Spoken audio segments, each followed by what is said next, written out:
name is Rick Passek, FlyFish Fanatic, and welcome to my tying bench. Today we'll be tying a scud pattern. Real simple scud pattern, two materials. I don't usually tie a lot of really fancy scuds just because you don't need to. I've had super success with this pattern. Again, nothing fancy. So I'll switch over to the main camera and so you guys can see. So in the hook, in the vise right now, I've got a Hook-Hend BL599 size 12. I tie these in a 10, 12, 14. I am using some crystal chenille in a peacock in small for the body. And then I'm using some, this stuff is awesome. It's a bit of a pain to work with, but it's really cool effects. It's the magic shrimp foil. It's really neat stuff. So it can be a bit of a pain to work with, but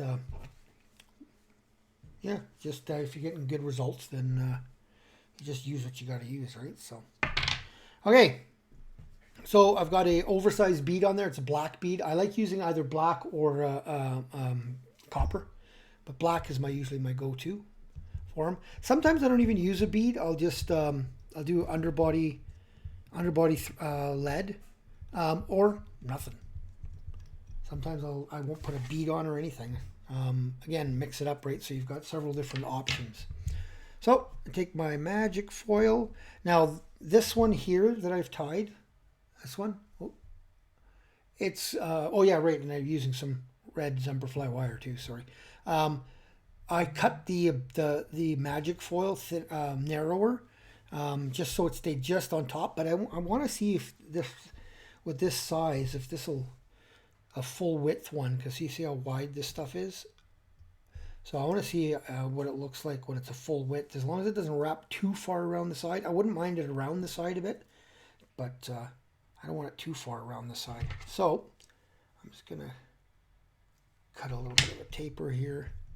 I'm gonna come back, just gonna catch in this foil. Like I said, this stuff is so supple that it can be a little bit of a pain in the butt to tie with, but let's get her started. There we go.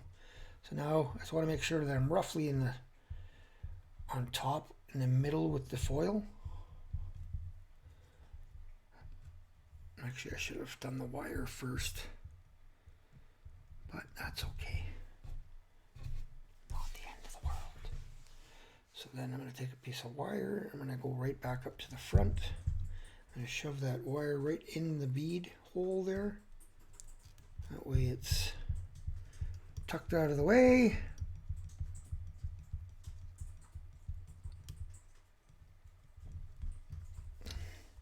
Take my chenille, just going to take and just expose the center cord.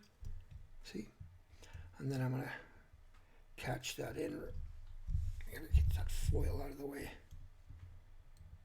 Just catch that in by that center cord, right back.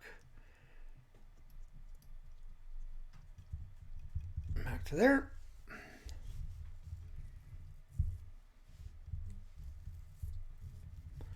I only need about 3 to 4 wraps of this. That's it. Lock it. Yeah, I've never found a reason to go nuts with shrimp patterns. I've tied a few fancy ones, and I don't find they work any better than these simple ones. So now I'll take my dubbing brush, my Velcro, and I'm just going to try to pull a bit of this material off the top and have it sit down as legs. Now, it doesn't work perfectly, but and then I just push down, squeezing, and you see how that's flattened it a bit there. So now I'm just going to get this wire out of my way. I'm going to lay this on top.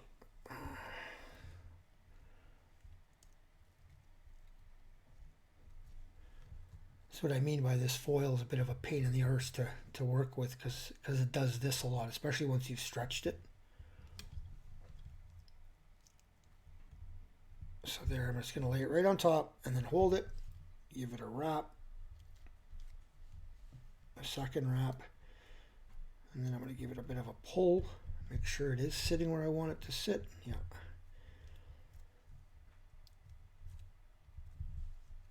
Another pull, a couple in front, nip that off, lay that back, just make sure it's tied in. I'm going to put a couple of wraps right at the butt end, almost like a hot spot, and then make sure that foil stays on top. If you got to twist it, right? And then bring this up to the front. I like using the red wire. Silver wire works really well as well, but I like using the red. Again, it's just another little attractor, right? So, helicopter off my wire. Whip finish. Now, sometimes I will put a little tiny dab of peacock dubbing right there, just to you see there's a little bit of a space there on this one. I don't think I have any right available, but what I do have is I've got a little bit of, knocked that out of focus. It's got a little bit of black dubbing here, so I'm just gonna put just a touch there.